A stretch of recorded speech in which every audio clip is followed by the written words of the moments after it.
What is up, everyone, and welcome to another Rust electrical tutorial. I'm Gneissish, and today we are talking turrets.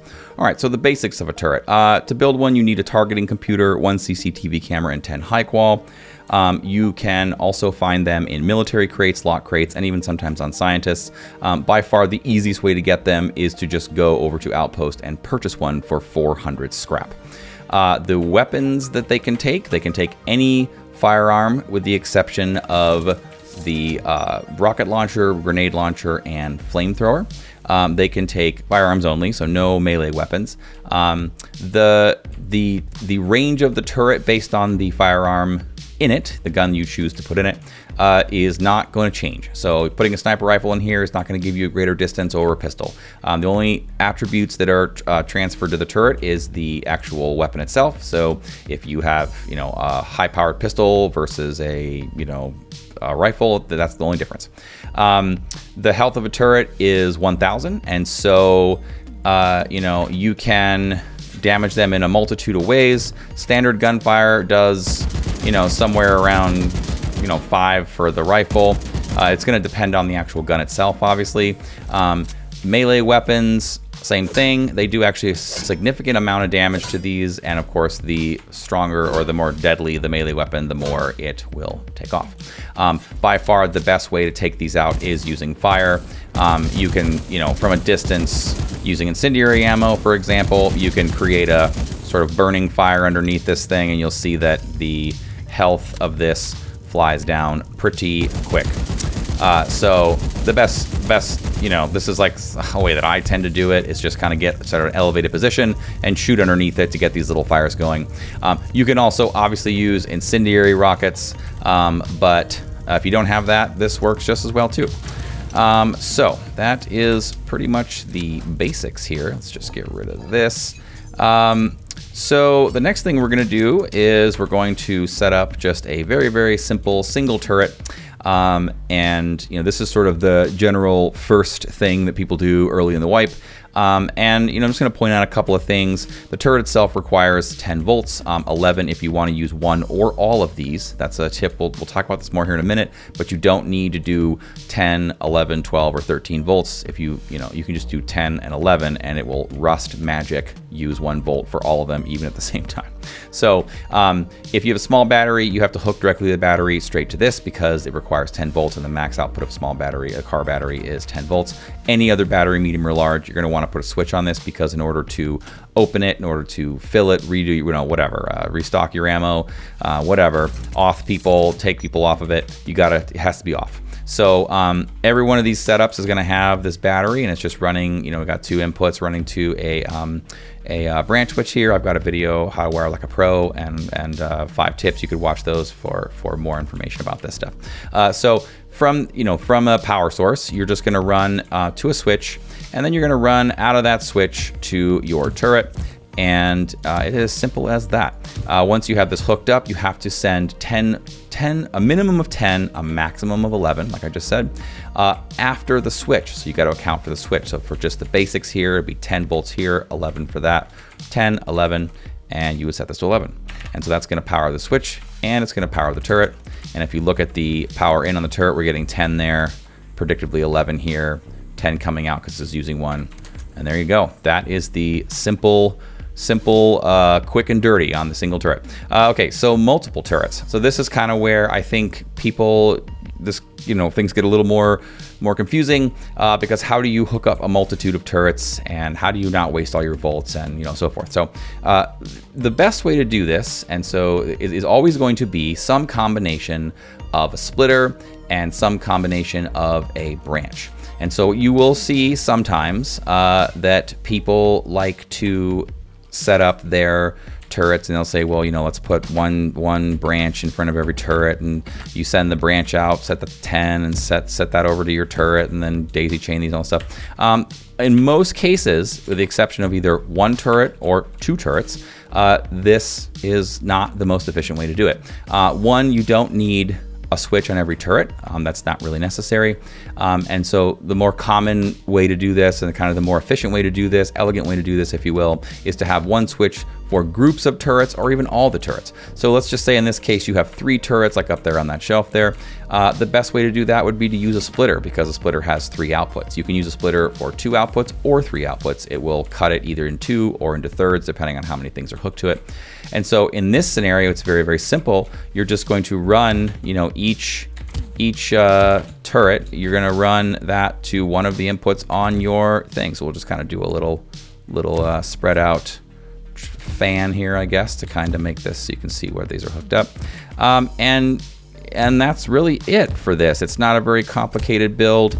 You just have to hook them all up. And so, you know, in this type of thing, this is really easy because you happen to have 3, and you know, there you go. So now we've got these 3 turrets. They're all hooked up to this splitter, and all you have to do now is run a power from your switch over to the input of your splitter and add up your volts. So we have three of these, and if we're just using their base configuration, so no outputs, we need 10 volts for each, so 10, 20, 30, 31, 32, because you got to include both switches. You'd set this to 32, and there you go.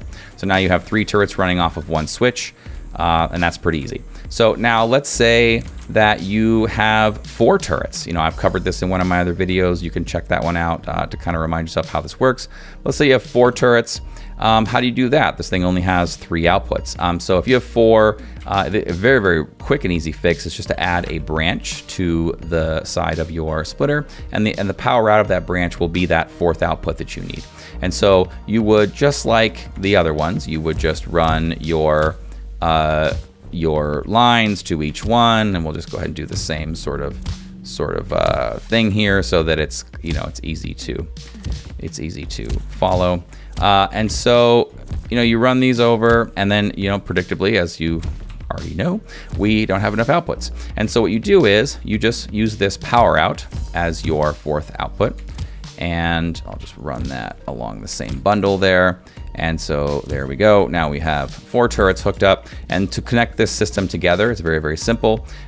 You just run the branch out to the input on your splitter here, and you just have to account for this branch out. So that's you only have 3 coming out of here, so that's 10, 20, 30, 31. So you're going to set this branch out to 31, and then you're going to run the power of, you know, power out from your switch. You're going to run that to the input on your branch.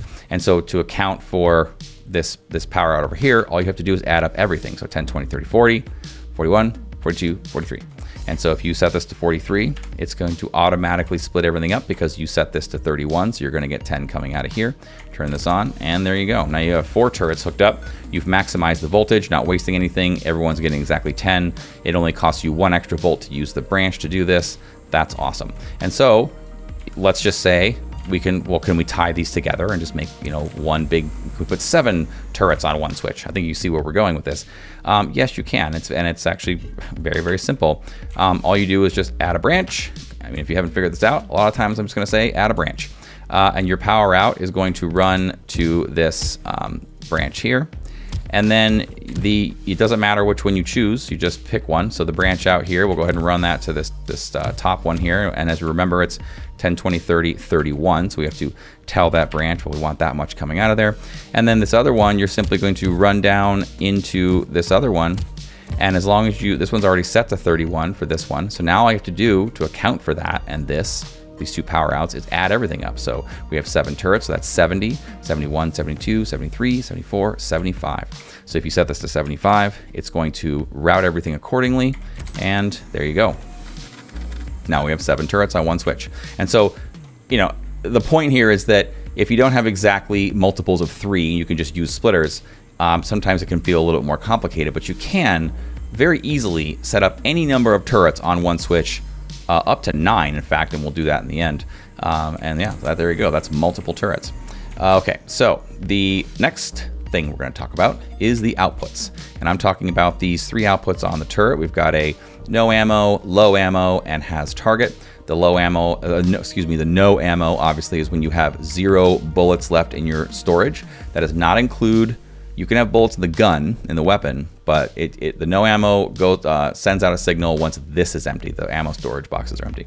And the low ammo is when you have 50 or less, exactly 50 rounds or less in your ammo storage. and of course has target is targeting a player. So if I turn this on, I've got this set up. We've got, coming out of here, I've got 12, and the reason for that is 1 is for this, and 11's for the turret. 10 is for the actual powering of the turret, and that extra volt is for one or all of these at the same time.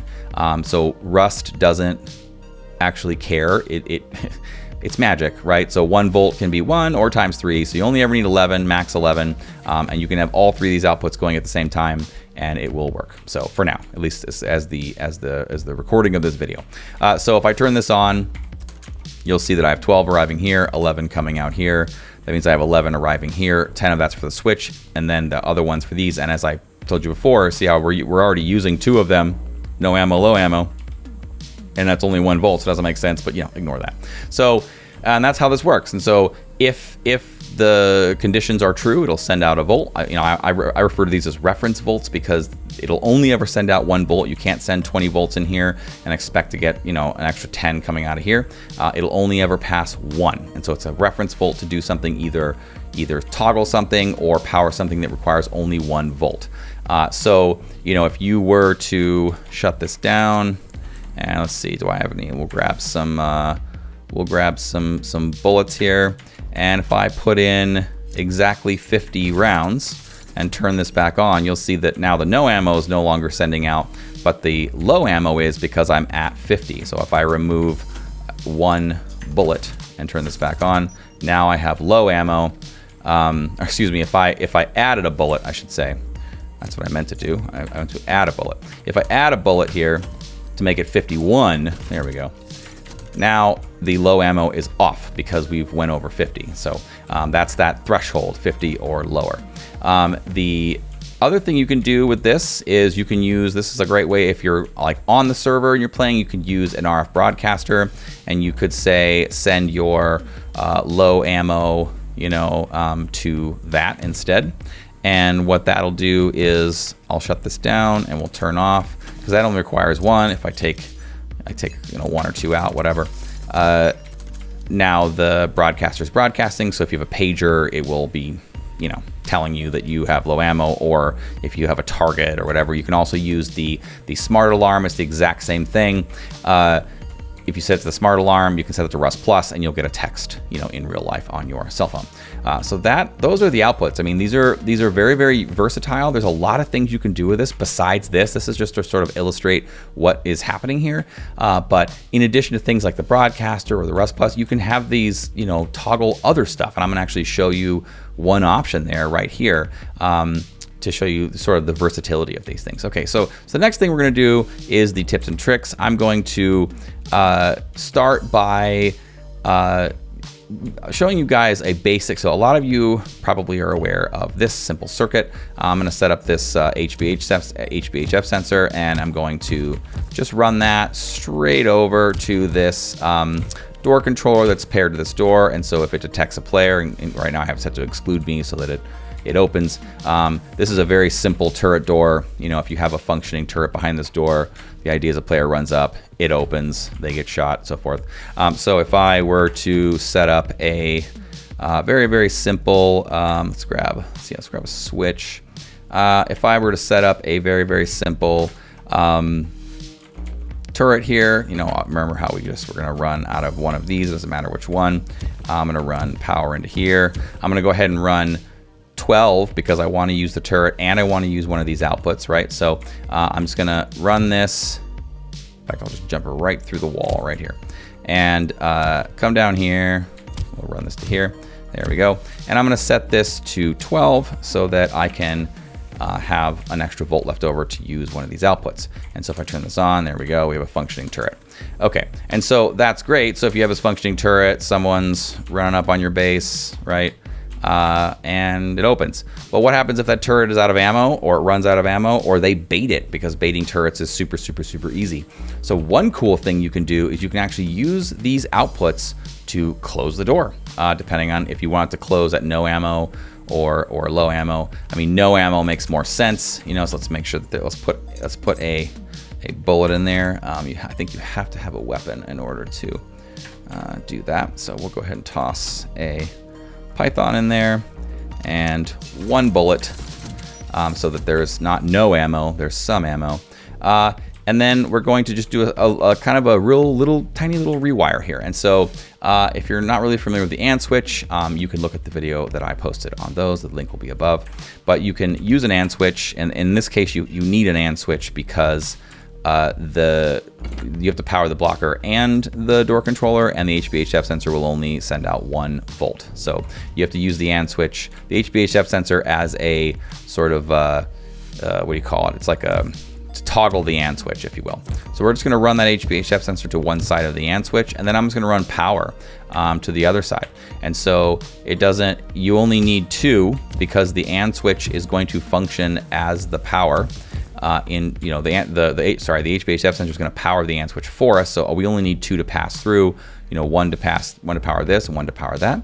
And so I will just run this into the blocker here and then run the blocker to the door controller. And you'll see that the door opens because we have enough voltage passing through and it's detecting me and so forth. So what you can do is you can, from one of your outputs, let's say the no ammo, so that's our current example, I believe.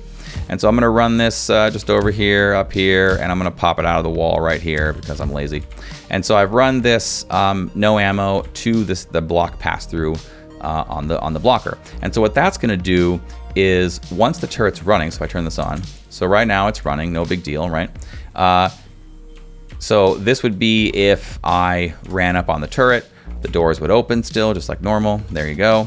But let's say I'm going to make myself invisible using my admin stuff here. I'm going to shut this down, and I'm going to actually, you know what I'll do? I will deauthorize myself from this so that turn it back on.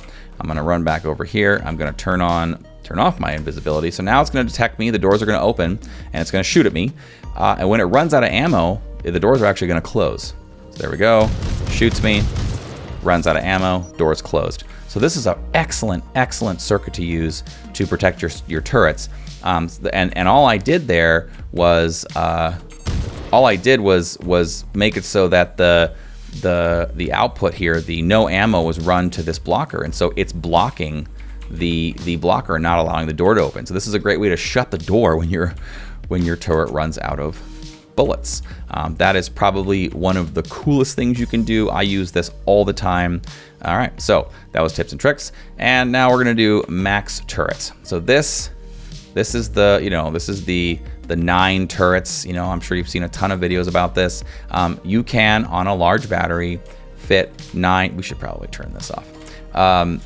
You can, on a large battery, fit 9 turrets, and there are 2 ways that you're gonna see this built. One way is where you have, once again, a branch on every single one, and all the way down the row, and then each one, each branch is daisy chain, so power out to power in, power out to power in. You set all these to 10. Each one of these gets run to your turrets like this, and then you run and you power everything up. So now if you do this, and you can do this, it's going to cost 90 for the turrets, and it's going to cost 9 for the branch switches, and that's 99. And so that means you can put 1 switch on that. That's exactly 100. And yeah, technically you can do that. There's actually a much more efficient way to do this, and it's going to save you, I think, 5 volts, which allows you to hook up other things. I'm about to put out a video here about using these turrets with battery backups, but you can't do that if you take up all the voltage using branch switches. So because 9 is the max, you can use the splitters. And so all you do is you use 1 splitter for every 3 turrets, and then you use a splitter to run the splitters, and that's actually just the easiest trick. And so if I put another splitter, we'll do this up here, I guess we can try that. It's probably gonna look terrible, but let's do that. Okay, we'll put that up there. And so then all you do is you run each set of each turret set, each 3, to their respective splitter. I could just do these in different colors, I guess. And so we'll have the blue group, we just did the red group, this is the blue group. This is great for big bases, zergs, that kind of thing, or the just go-getter little guy doing his thing.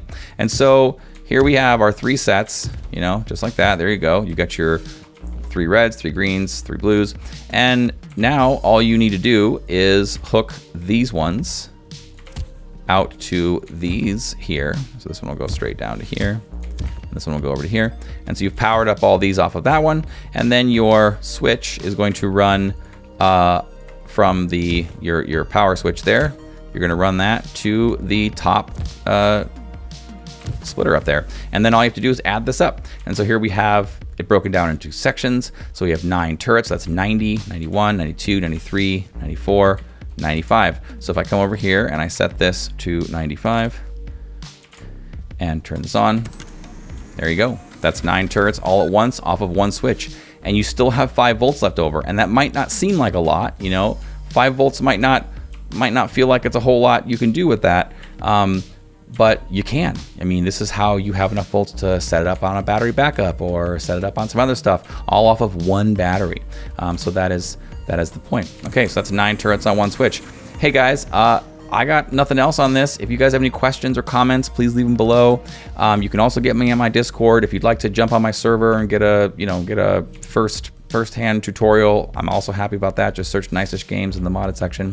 That's it. See you later.